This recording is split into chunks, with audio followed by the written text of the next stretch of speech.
In the quiet corridors of Windsor Castle, where kings once walked and history was written in stone, a young boy sits at his desk, struggling with the same math homework that millions of children around the world face each day. But this isn't just any child. This is Prince George Alexander Louis, third in line to the British throne, and today marks a turning point that will echo through generations. As the clock strikes midnight on July 22nd, something extraordinary happens. Not the magical transformation of fairy tales, but something far more profound and real. A 12-year-old boy steps into a world where every decision, every friendship, every mistake will be scrutinized by millions. Where the weight of a 1,000-year-old monarchy begins to settle on shoulders still growing into school blazers. This is the story of a birthday that changed everything, not just for a young prince, but for the future of an entire nation. A story of how one ordinary Tuesday became the day when childhood dreams met royal destiny, and how a boy named George began the delicate dance between being a normal kid and preparing to be king. The cameras are watching. The world is waiting. And somewhere in Kensington Palace, a mother kisses her son goodnight, knowing that tomorrow, everything will be different. Catherine Middleton, the Princess of Wales, stood in the doorway of her son's bedroom, watching the gentle rise and fall of his breathing. In just a few hours, Prince George would wake up as a 12-year-old. But more importantly, he would wake up to a world that suddenly expected more from him than ever before.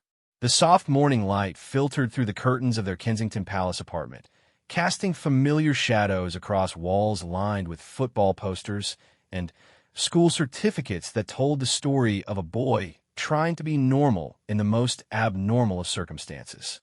She remembered her own 12th birthday, spent in the modest comfort of her family's home in Bucklebury, where the biggest decision of the day was whether to have chocolate or vanilla cake. George's 12th birthday would be different. Today, the palace would release new official portraits. Today, he would attend his first formal meeting with his grandfather, King Charles III, about his future role. Today, the training wheels of childhood would begin to come off. The irony wasn't lost on Catherine that her son, who complained about having to wear a blazer to school, would one day wear the crown of St. Edward. But that day felt both impossibly distant and terrifyingly close as she watched him sleep, his PlayStation controller still clutched in one small hand, a reminder of the childhood he was slowly leaving behind. William entered the room quietly, his presence immediately comforting despite the weight of the day ahead. As the heir to the throne, he understood better than anyone the delicate balance they needed to strike between protecting their son's childhood and preparing him for his destiny. They had made the decision early on to give George, Charlotte, and Louis as normal an upbringing as possible, but 12 was the age when that became increasingly difficult to maintain. George stirred, his eyes fluttering open to find both parents watching him with expressions that were equal parts love and concern. For a moment, he forgot what day it was, stretching and yawning like any other Tuesday morning. Then he saw the small pile of wrapped presents at the foot of his bed and the formal suit hanging on his wardrobe door, and reality settled in. The morning routine began like any other, except it wasn't. As George brushed his teeth, Catherine noticed how much taller he had grown over the summer. His school uniform, which had been loose in September, now fit him perfectly, a visible reminder of how quickly he was growing up. At breakfast, Louis chattered excitedly about his brother's birthday, while Charlotte, now 9 and increasingly aware of royal protocol, seemed to understand the significance of the day better than her youngest brother. The kitchen table at Kensington Palace looked remarkably ordinary that morning, with boxes of cereal and half-finished homework scattered across its surface. William poured orange juice while Catherine made scrambled eggs, a scene that could have been replicated in homes across Britain, except for the fact that security personnel stood discreetly outside and photographers waited beyond the gates, hoping for a glimpse of the future king on a special day. George opened his presents with the enthusiasm of any 12-year-old boy. A new football, books about history and adventure, a model airplane that he immediately wanted to build with his father. But mixed in with the typical birthday gifts was something different. A leather-bound journal embossed with the royal crest, a gift from his great-grandmother, Queen Elizabeth II, before her passing. Inside the front cover, in her distinctive handwriting, was a note from my great-grandson George to record the adventures of growing up. With all my love gone. The journal represented something profound. For the first time, George was being asked to think about his life in terms of legacy, to consider that his experiences and thoughts might matter to future generations. It was a gentle introduction to the weight of history that would one day rest on his shoulders. As the family finished breakfast, Catherine noticed George repeatedly checking his phone, responding to birthday messages from school friends who had no idea that their classmate was destined to be their king. The normalcy of these interactions was something she treasured and fought to protect. She had seen how the intense scrutiny of royal life could isolate children, and she was determined that her children would maintain real friendships outside the palace walls. The first official duty of the day was a photo session with the renowned photographer who had captured royal portraits for decades. George groaned audibly when reminded of this appointment, his reaction so typical of a preteen being asked to pose for photos that both parents couldn't help but smile. But when the photographer arrived, George transformed into the professional he had been trained to be since birth, standing straight, smiling genuinely, and following directions with the ease of someone who had been in front of cameras his entire life. The photos would be distributed worldwide, marking not just his 12th birthday, but serving as an official update on the young prince's development. In them, viewers would see a boy on the cusp of adolescence, still carrying some of the roundness of childhood in his face, but with new height and a more mature expression in his eyes. The formal portrait, in particular, would show him standing beside a window overlooking the palace gardens, symbolically positioned between the protected world of his childhood and the vast responsibilities that lay beyond. Between photo sessions, George had managed to squeeze in some time on his PlayStation, a detail that would not make it into the official press releases, but was crucial to his parents' determination to preserve elements of a normal childhood. The sight of the future king of England sprawling on the floor, controller in hand, arguing with friends over a video game, provided a necessary reminder of what they were fighting to preserve. The morning's mail brought hundreds of birthday cards from children around the world, each one carefully screened by security, but personally read by George when possible. Many came from school children who had written about their own dreams and aspirations, unknowingly writing to someone whose future was already mapped out in ways theirs were not. Some included drawings of castles and crowns, innocent artistic interpretations of what they imagined royal life to be like. One card, from a girl named Emma in Manchester, particularly caught George's attention. She had written about wanting to be a veterinarian and had drawn pictures of all the animals she hoped to help. George spent several minutes studying the drawing, perhaps recognizing something enviable in the freedom to dream without the weight of expectation. His parents exchanged glances, both understanding the poignancy of the moment. As lunchtime approached, the reality of the day's significance became more apparent. George would be eating with his grandfather, the king, in what would be their first formal discussion about his future role. It was a conversation that had been carefully planned for months, designed to begin introducing concepts of duty and service without overwhelming a 12-year-old boy who still collected football cards and worried about upcoming exams. The transition from morning to afternoon marked a shift from the comfortable familiarities of home to the more formal aspects of royal life. George changed from his comfortable clothes into the suit that had been hanging on his wardrobe door, a physical transformation that seemed to add years to his appearance.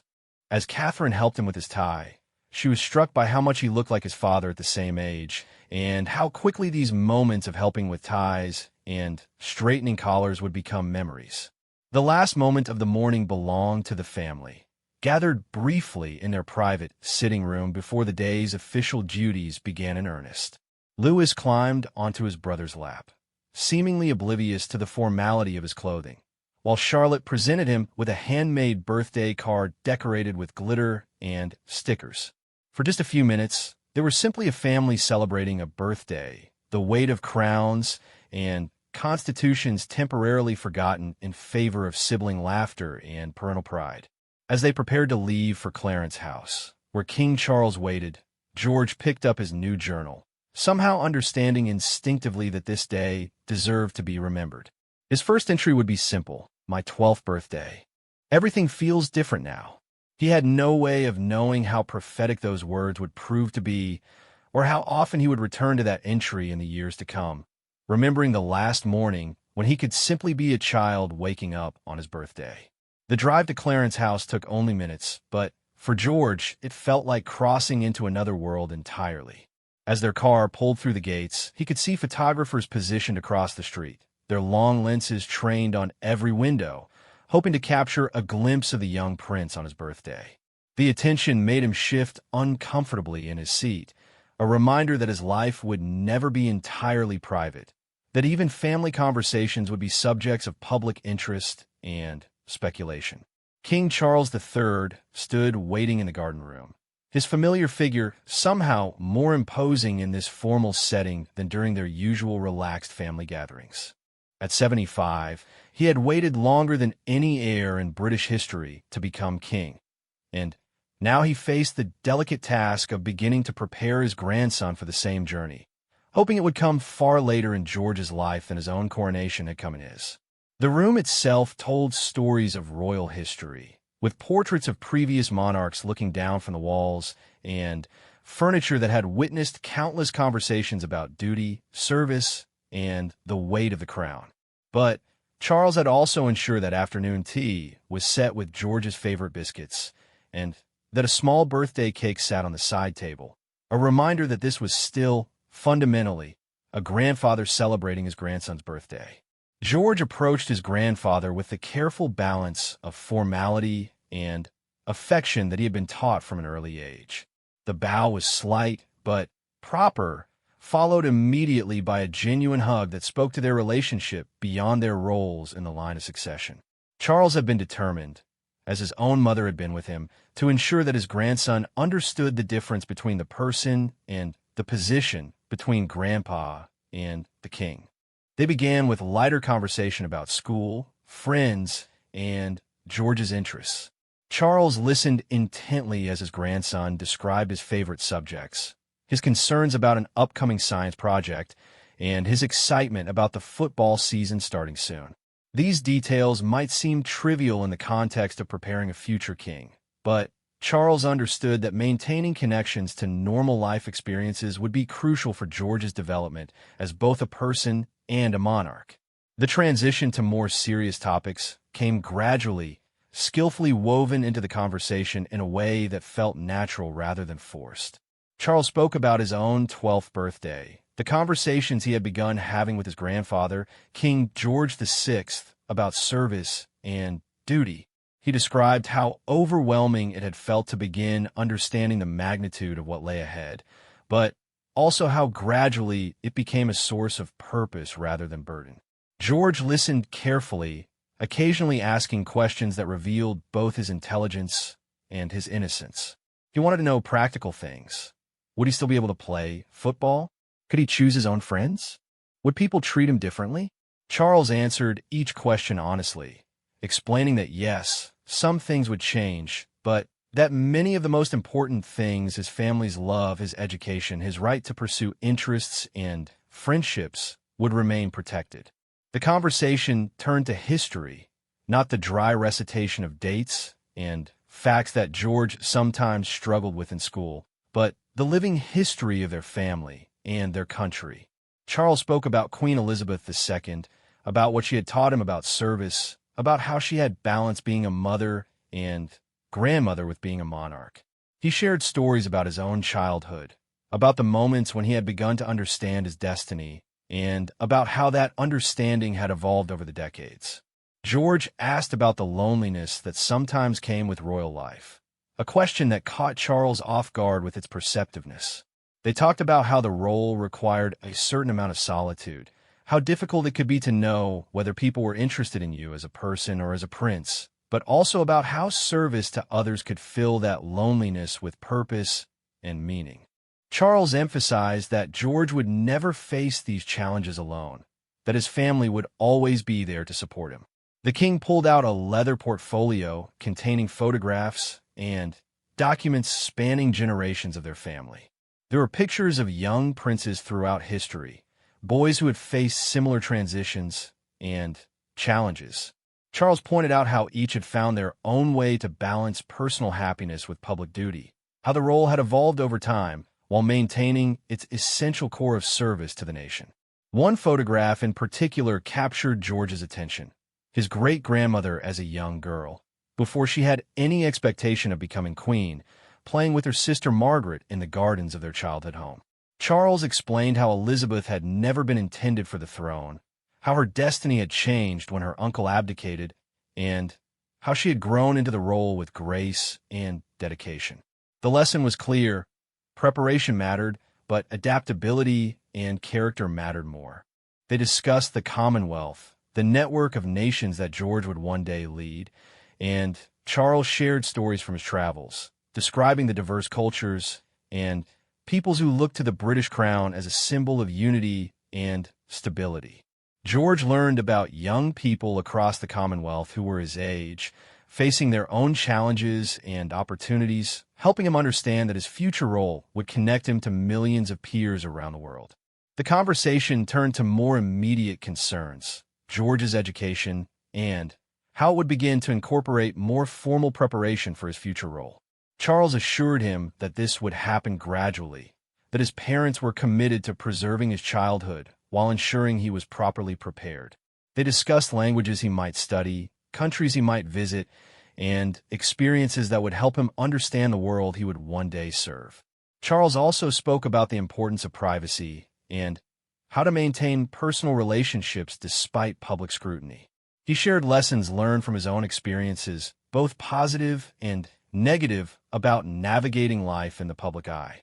George learned about the importance of choosing friends wisely, about being genuine in all relationships, and about understanding the difference between public interest and private life.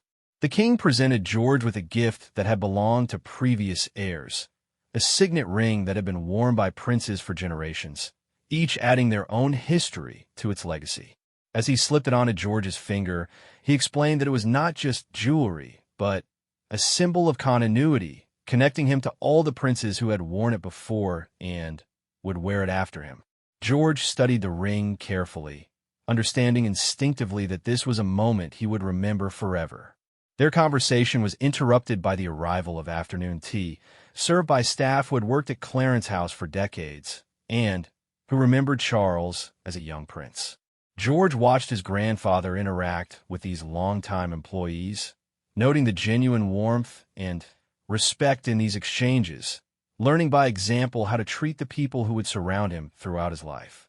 As they ate cake and shared more relaxed conversation, Charles told George about some of his passions: his work on environmental issues, his interest in architecture and urban planning, his support for young entrepreneurs.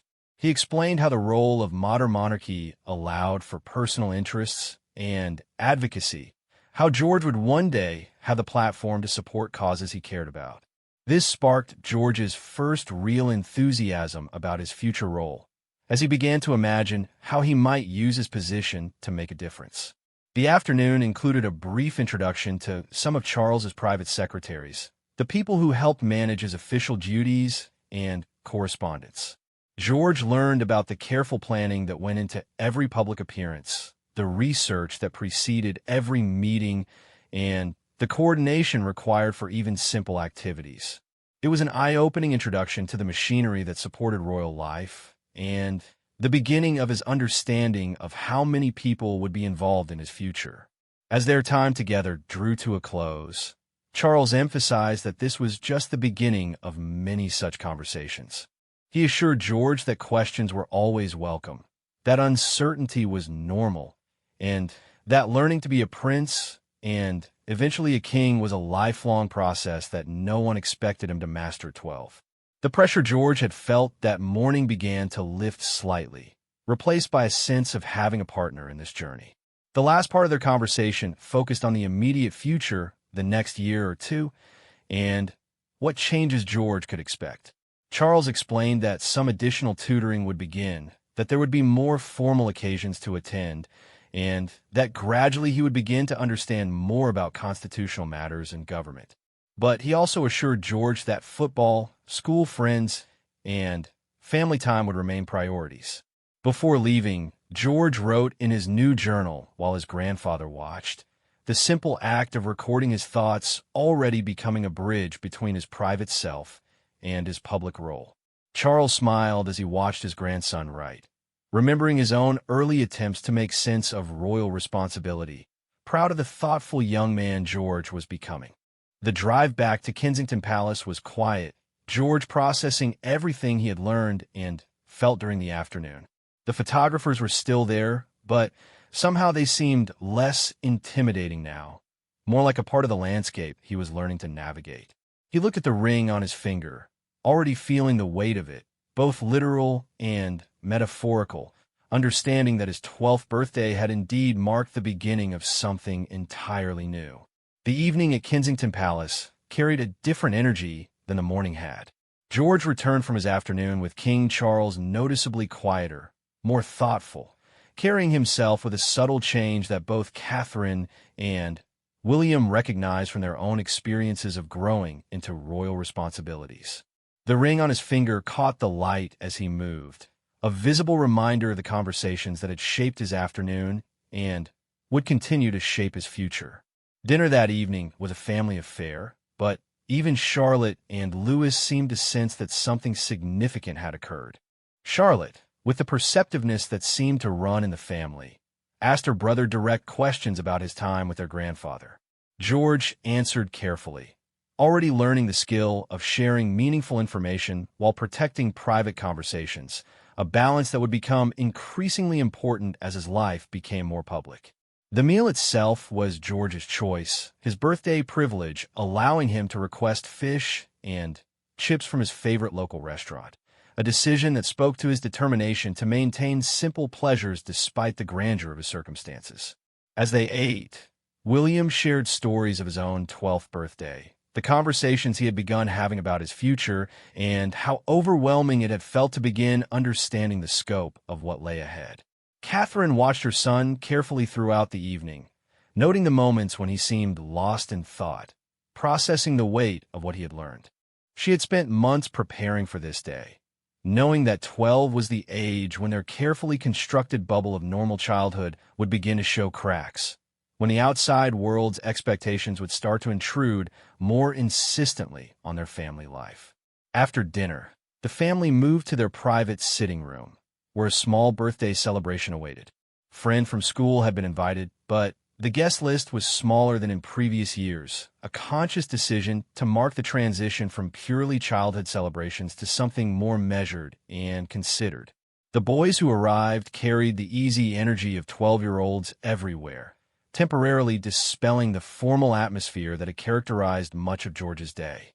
Watching George interact with his school friends provided a bittersweet reminder of what Catherine and William were fighting to preserve. These boys knew George as their classmate, the one who was good at history but struggled with mathematics, who played football with enthusiasm but limited skill, who shared their interests in video games and adventure stories. The natural way they included him in their conversations, and games represented the normal peer relationships that would become increasingly precious and difficult to maintain. The birthday games and activities had been carefully chosen to accommodate both the young prince and his security detail, a balance that required constant vigilance.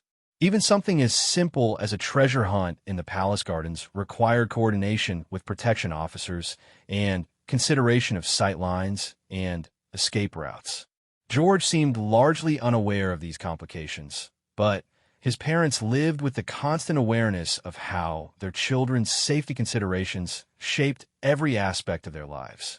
As the evening progressed, George began sharing some of what he had learned during his afternoon with King Charles, speaking in the careful way of someone processing complex new information.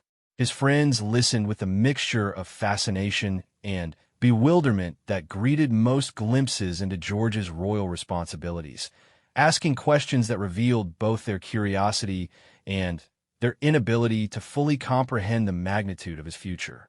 One friend asked if being king would be like being the boss of everyone, a question that prompted George to explain what his grandfather had told him about service rather than authority, about being responsible to the people rather than having power over them. The sophistication of his answer surprised even his parents, evidence that the afternoon's conversations had already begun to shape his understanding of leadership and responsibility. The birthday cake ceremony provided a moment of pure childhood joy, with Louis helping his brother blow out the candles and Charlotte leading an enthusiastic singing of Happy Birthday. For those few minutes, the formal weight of the day lifted, replaced by the simple pleasure of family celebration. George made his wish with the serious concentration of someone who had begun to understand that wishes, for him, came with responsibilities. As his friends prepared to leave, each was given a small gift bag containing items that would remind them of the evening, but nothing that would reveal too much about the private aspects of royal life. The careful curation of these gifts reflected the ongoing challenge of maintaining normal friendships while protecting family privacy, a balance that would only become more complex as George grew older. After his friends had gone, George spent time with his siblings, reading to Louis and discussing school projects with Charlotte. These ordinary sibling interactions provided grounding after a day filled with extraordinary conversations and realizations. Catherine observed how naturally George slipped back into his role as big brother, suggesting that his core personality remained unchanged despite the day's revelations. The bedtime routine that followed carried new significance, as George prepared for sleep on the night that marked his transition from childhood toward his eventual role as king. As Catherine helped him organize his school bag for the next day, they talked about how his daily life would continue much as before, despite the weight of new understanding he now carried. George opened his journal again before sleep, this time writing more extensively about his feelings and observations from the day. The act of recording his thoughts had already become important to him, a way of processing experiences that were unlike those of any of his peers. His second entry was longer and more reflective. Talk to Grandpa about being king someday. It's scary, but also interesting. I don't want to let anyone down. William sat on the edge of his son's bed as he had done thousands of times before, but this conversation was different from their usual bedtime chats. They talked about courage, about how bravery wasn't the absence of fear, but action despite fear, about how every person who had ever worn the crown had felt uncertain at times. George asked whether his father had ever wanted to be something else when he was 12, a question that led to honest discussion about duty, choice, and finding meaning in predetermined paths. The conversation turned to the immediate future, the next few months and years, and what changes George could expect in his education and responsibilities. William assured him that the transition would be gradual, that his parents were committed to protecting his remaining years of childhood, while ensuring he was properly prepared for what lay ahead. They discussed upcoming events where George would begin to take on small public roles, starting with family occasions and gradually expanding to independent engagements. Catherine joined them for the final few minutes before sleep, bringing with her the comfortable presence that had anchored George's life since birth.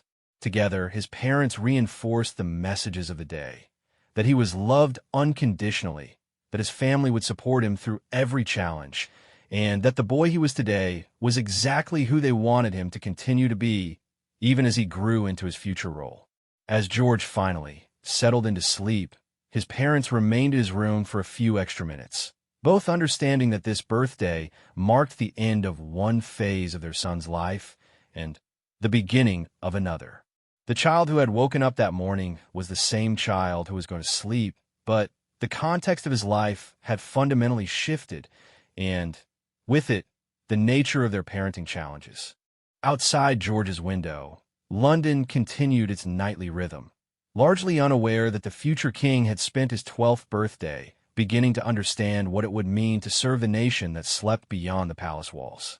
In the distance, Big Ben chimed midnight, marking the official end of Prince George's birthday and the beginning of his journey toward the crown that waited, patient and inevitable, somewhere in his future. The day had been carefully orchestrated to introduce concepts gradually, to begin conversations that would continue for years, and to mark the transition from unconscious childhood to conscious preparation. As his parents finally left his room, they carried with them the knowledge that they had successfully navigated this crucial milestone, preserving their son's essential self while beginning to prepare him for the extraordinary life that lay ahead.